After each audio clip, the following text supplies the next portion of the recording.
Good Abend, good evening from my side. I was told that I should speak English, and I will do so.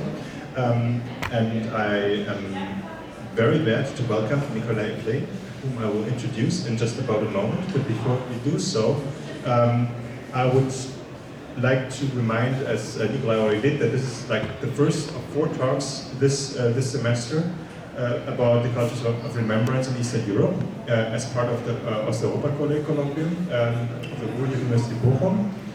And there's 3 more talks. I will just briefly announce the titles and the speakers. Lost History, Shared Memories, Russian Germans, and Chechen Narratives of Interpretation in a transnational context by Marit Kremer from Potsdam University and Edwin Valentini, Detmold. The third talk is The Eternal Katyn, the controversy over history in Polish popular culture by Matthias Schwarz, Berlin. And last but not least, War Commemoration Before the Cult, Commemorative Practice in the Soviet Union from 1945 to 1965 by Misha Gabovic, Vienna. I would also like to thank our sponsors and partners, in particular the University Library here in Bochum, the Zimin Foundation, and the German Association of East European Studies. But let me now introduce our distinguished guest today, Nikolai Epplée. Nikolai is an independent researcher focusing on international memory culture and the memory of Soviet state terror. He has published widely and contributed articles on memory-related topics in both Russian and international media outlets. And in 2019, his book "Неудобное прошлое. Память о государственных преступлениях в России и других странах" was published by NLO. Its German translation, Die unbequeme Vergangenheit, was published by Surkamp this year. Nikolai Epplée graduated from the Russian State University, GGU, in Moscow, where he pursued his studies in classical philology and philosophy. During the 2000s, he taught courses on ancient Greek philosophy, classical and medieval literature, and published translation from various ancient and modern languages. Between 2013 and 2017, Epplée served as an editorial writer for the daily newspaper Vedomost. From 2017 to 2021, he held fellowships at the Heinrich Böll Foundation in Moscow, the Institute of Human Science in Vienna, the German Historic Institute in Moscow, and the Memory Fund in Moscow. Currently, he resides with his family in Amsterdam. Today's talk is titled GULAG Memory, in an international context, how a comparative approach sheds new light on old problems. And from what I gather, this is based on your book, which I just had the pleasure to read. It's a great read, and it's really like a milestone, I would say, in like rewriting the history of memory culture. And I'm really looking forward to the talk. Thanks, Nikolai, for making the time. The floor is yours. Thank you, sir.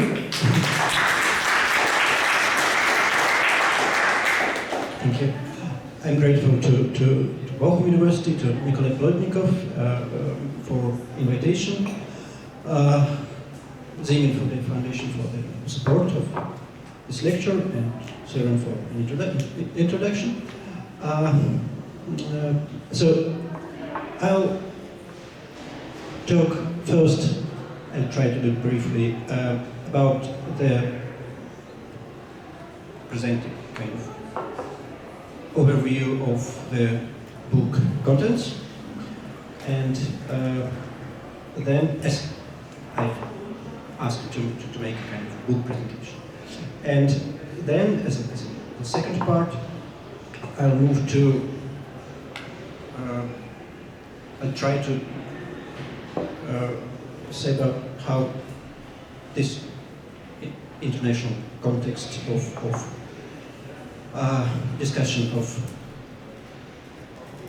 how countries deal with their difficult memories, how this context shed new light on problems of Russian local problems with dealing with Russian difficult past, GULAG, with GULAG memory.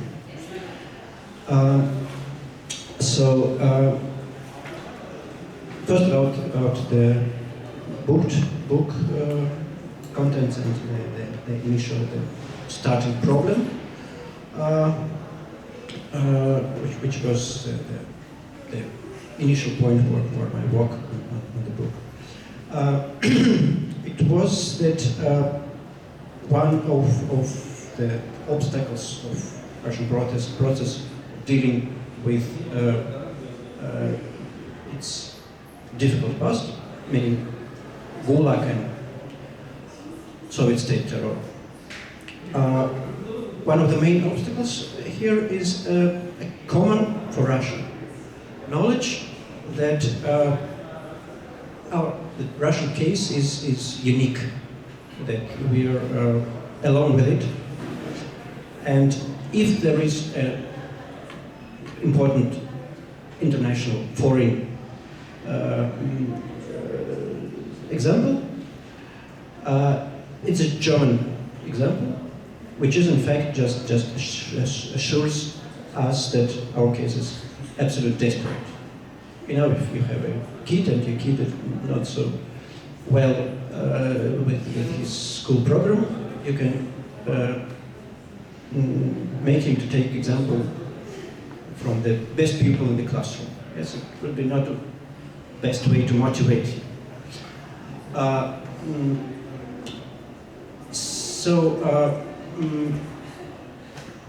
Other foreign examples of dealing with past were several years ago totally unknown in Russia, and if known to specialists, then it's without any practical application, because there's no tradition to analyze Russian case in an international context. And I should make important two reservations. That the book was finished in 2019. First important thing that after February 24th of 2022, the situation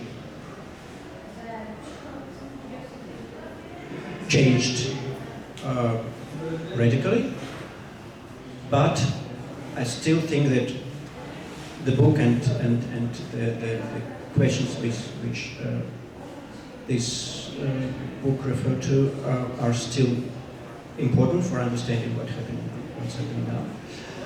But it was finished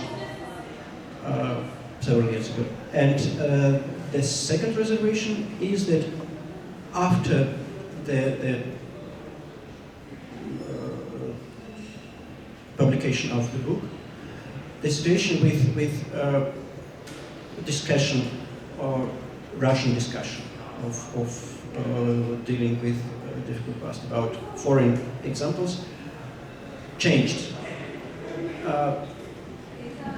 Not radically, but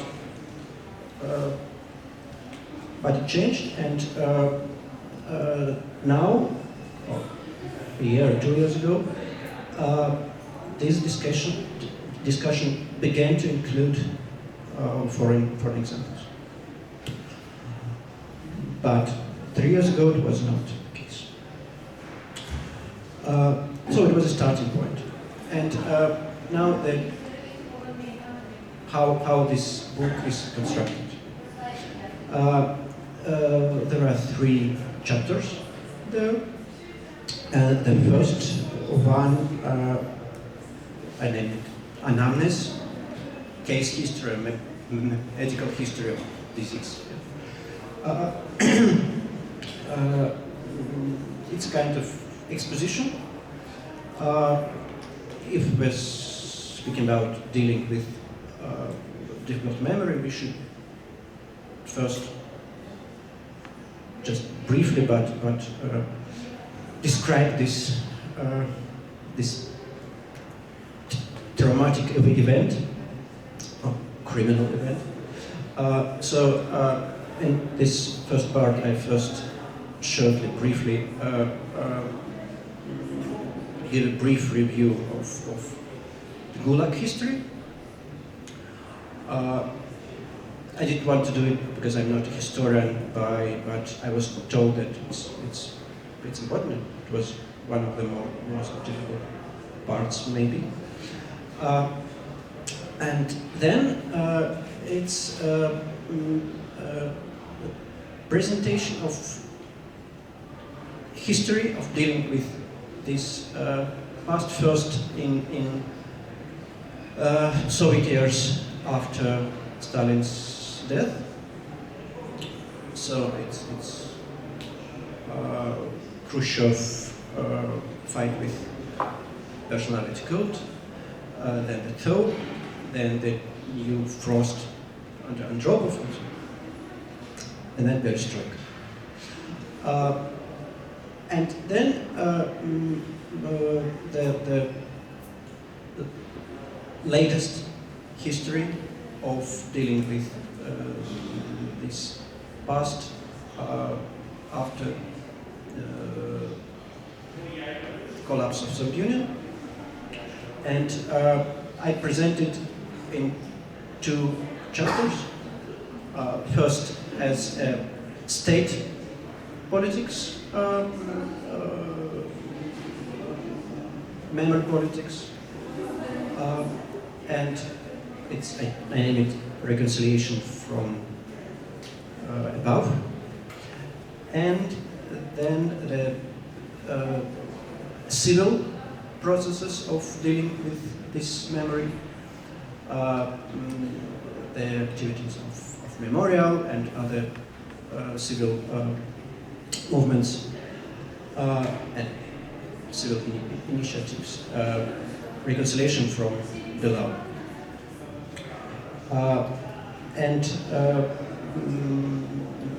then I tried to explain why this past is not abstractly important, but concretely really important, and how these relicts of this past, which is not worked through, are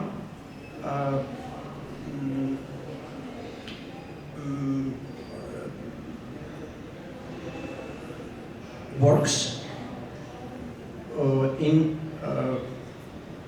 present days Russian politics, social reality. So why it's not just the past, but also the present. And then to provide the discussion about Russian processing this difficult part with foreign examples, I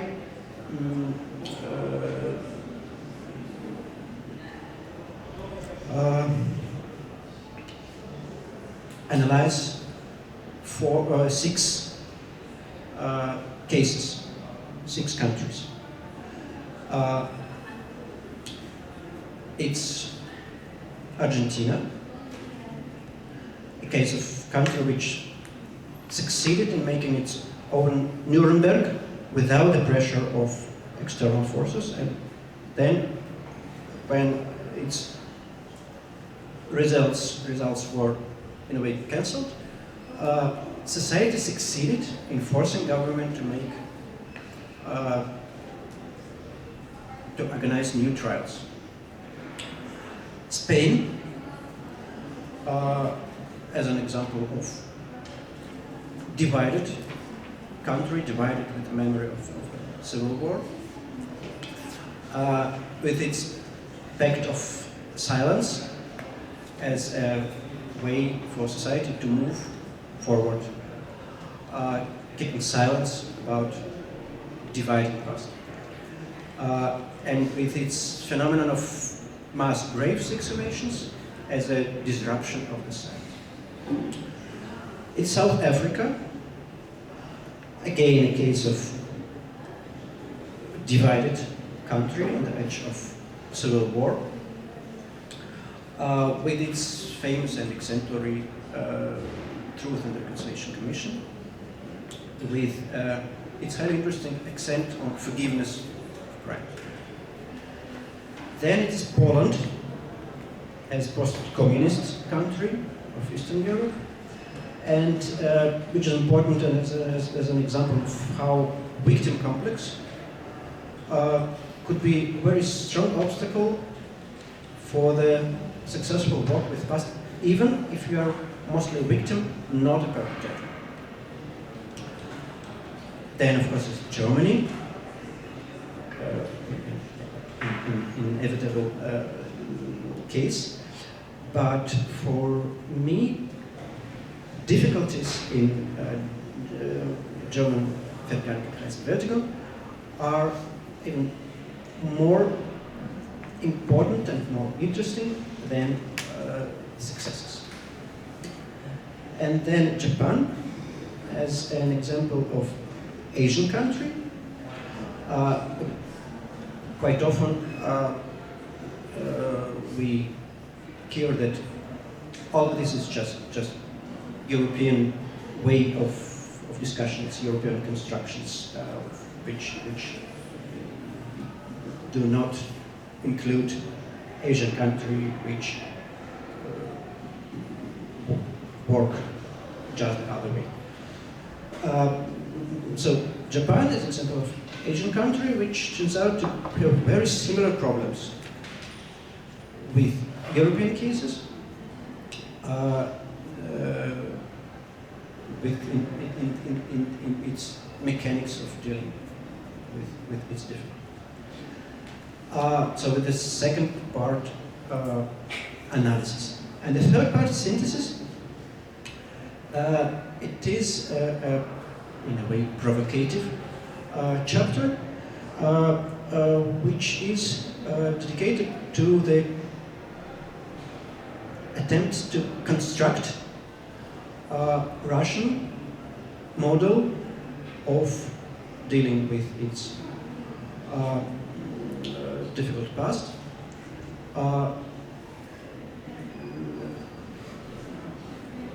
Model which includes those elements of these international cases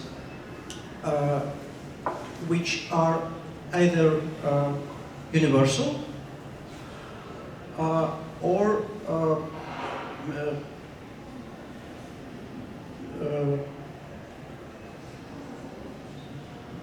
which are being foreign but fit to Russian case.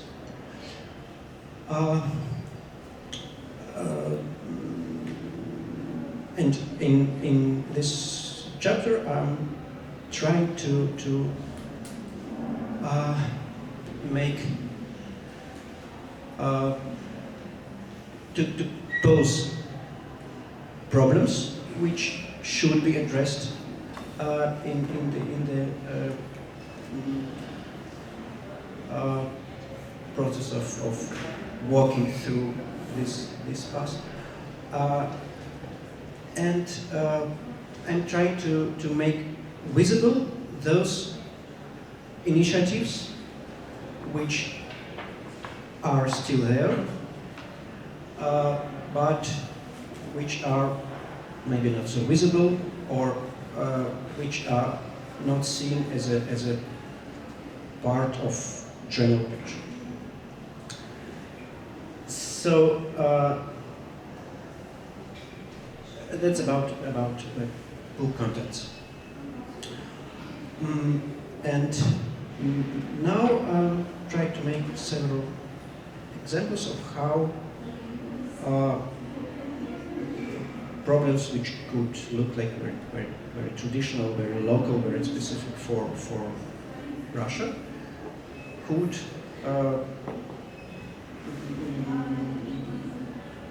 be seen in another way, in new light, when we look at them in this international context, international prospect.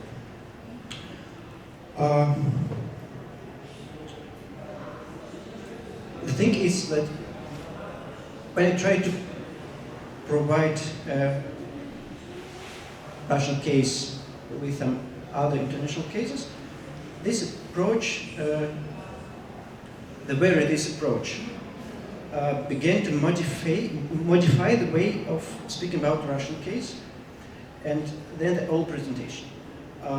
It began to be not just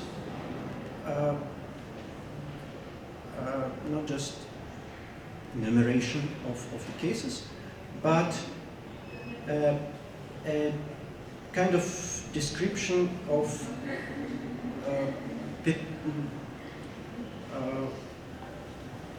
periodical table of elements. So when we just begin to describe cases, very soon we understand that we're trying to speak about the whole picture, which elements are universal, how all this context looks like, and where on this picture we should situate the country we are speaking about now. So it's not just a comparative process, yes, but a systematic process.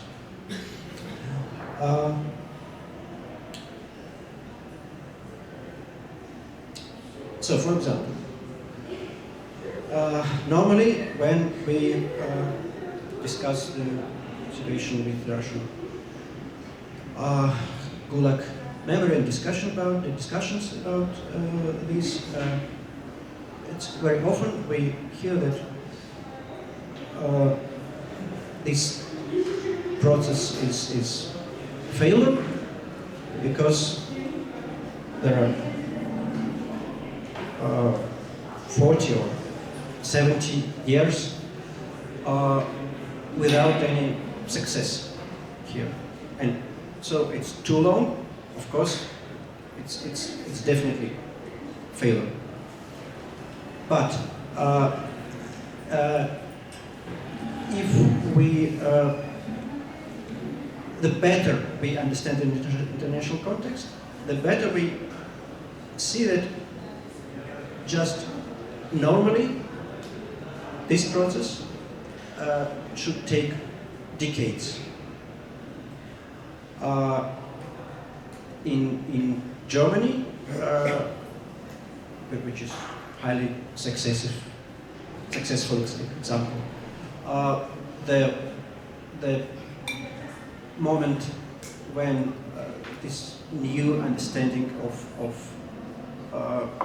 Nazi past, that one of the turning points was 1978, 1979, when Holocaust series was broadcast. Yes, it's just 1978.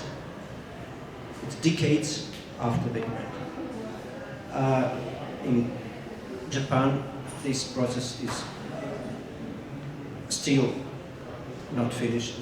In Spain, as we see, Franco was reburied just 3 years ago, and it is still a lot of discussions in the country.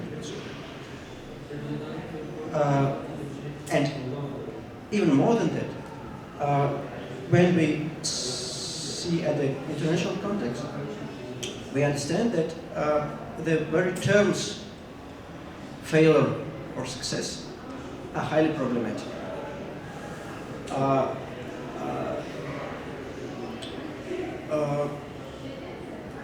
Someone asked me these days about this new wave of anti-Semitism in Europe and in Germany also.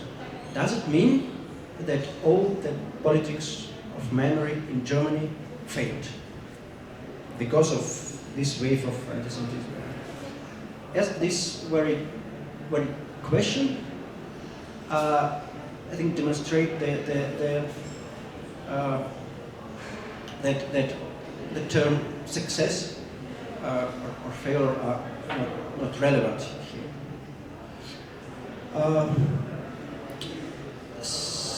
Then the other examples. If we consider the situation that political elites, political establishment of the old regime still present in the politics of the new regime. And if we see it in an optics of German model and project these optics on the Russian situation, then it's scandalous situation and a sign of failure of the transition. But if we change the frame and consider, for example, Spanish case, where the former Franco ministers were key figures of the transition and contemporary party system was constructed out of the elements of Franco's party system. There is Partido Popular is a descendant of the Falange and Movimento Nacional. So if we change the frame,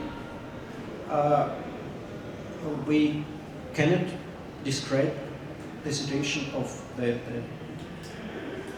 presence of the figures of the old elites, perpetrators in new regimes. So it's more complicated than that. And if we realize that German model is in fact irrelevant for Russia, it's in fact irrelevant even international. The picture changed. This became strongly corrected. In the wide international prospect, we could say that Nuremberg model with trials on the perpetrators and so on is not the only model, but it's not universal, and the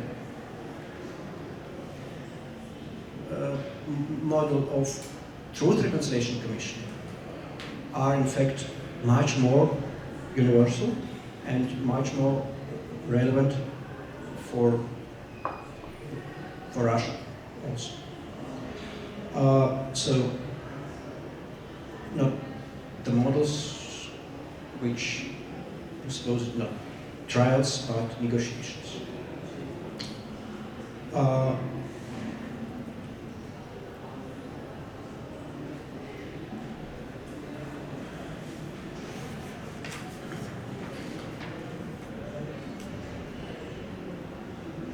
And it's, for me, it was very interesting when I understood that all this problem of negotiated transition, negotiation of victims or their descendants with perpetrators or their descendants, as it is the case, for example, in United States, in the discussion about the aftermaths of slavery and so on.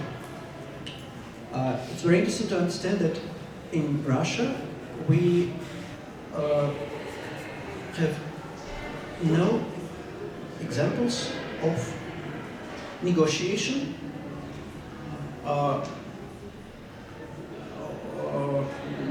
between descendants of victims and state or attempts to meet in courts and so on. There are 3 cases, in fact. They are dated, I think it's 2020. I think there are 3 cases of some children of GULAG. It's one of the very rare examples when descendants of victims want to meet in court with the state and negotiate their cases.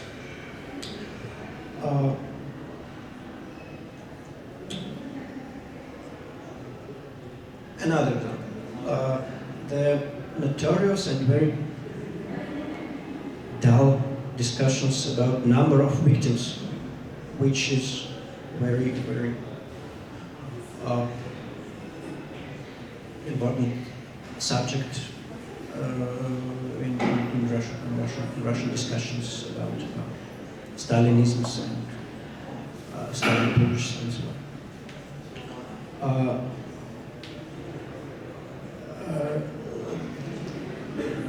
There is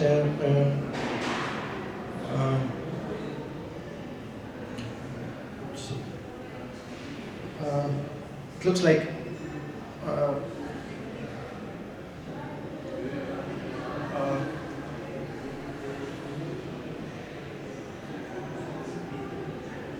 society is tired of this discussion. How long can we discuss it? All this we're discussing 80s and 90s. Stop it, we should move on.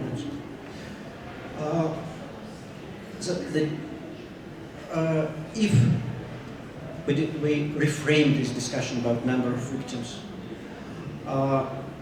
reframe our view in international context, and remember that the basic or most general model is the model of Truth and Reconciliation Commissions. We could see that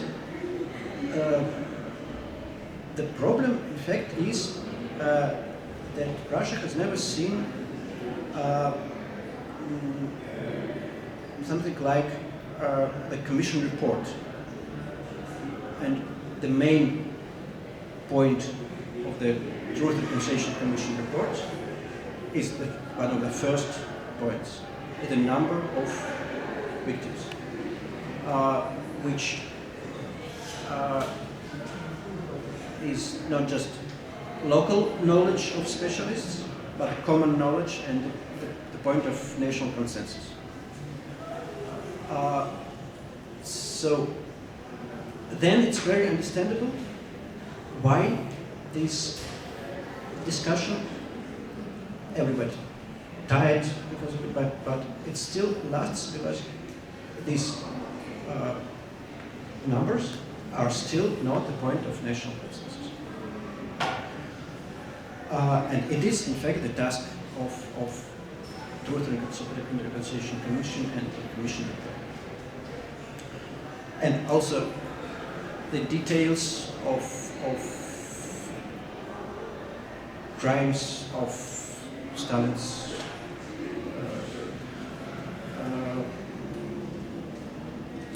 purge companies.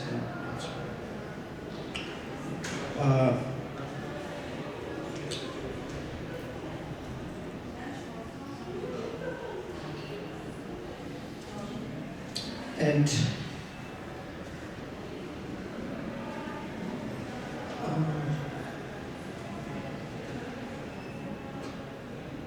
generally, if we reframe our view and try to look at the situation as in the international context, we understand that the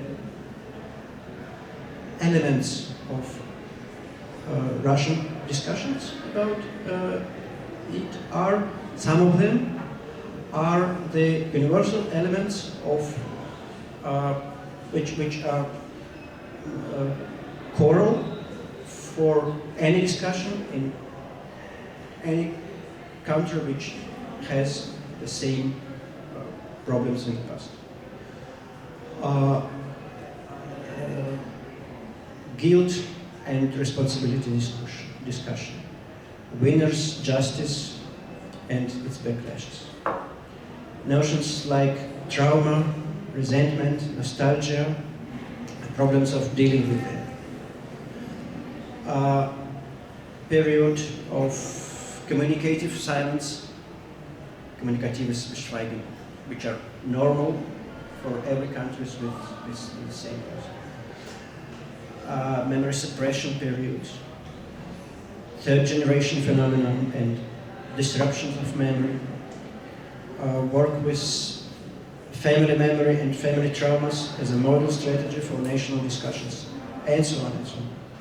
So all of these are not just Russian local problems, and all of these problems are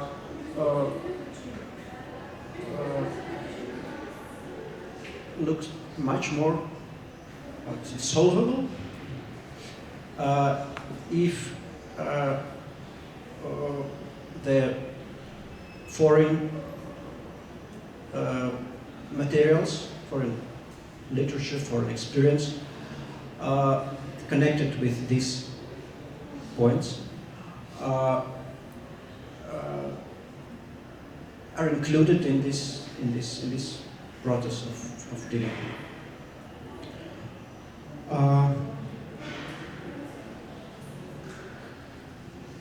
Yes, it's for example the question of guilt and responsibility. When in 90s, when all the main literature and German literature also were translated in Russia, Jasper's Guildfrage was also translated in Russian, but it was printed in hundreds of thousands of copies, as it was still post-Soviet printing practices. But it was well known in dissident circles of in liberal democratic circles. But it was read in through the Soviet or post-Soviet optics. Okay, it's about responsibility for crimes, but we are descendants of victims, so we understand that for perpetrators, responsibility is very important. It's not about us. It's not about victims. And just after the beginning of the war, this wide-scale war in 2022, many in Russia began to read this book not as about their responsibility, but about our responsibility. And this process of dealing with difficult past or difficult present, one of the main points that it is effective if we are trying to have a kind of national consensus about important questions. And if we're speaking about national consensus, we cannot speak in categories of we and them. So Jaspers was read in 90s in this optics, we and them, and just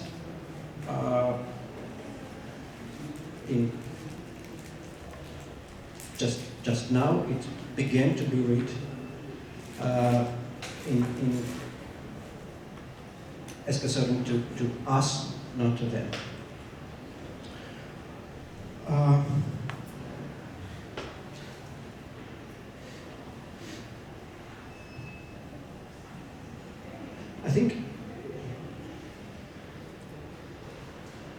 I think it's enough with examples, maybe.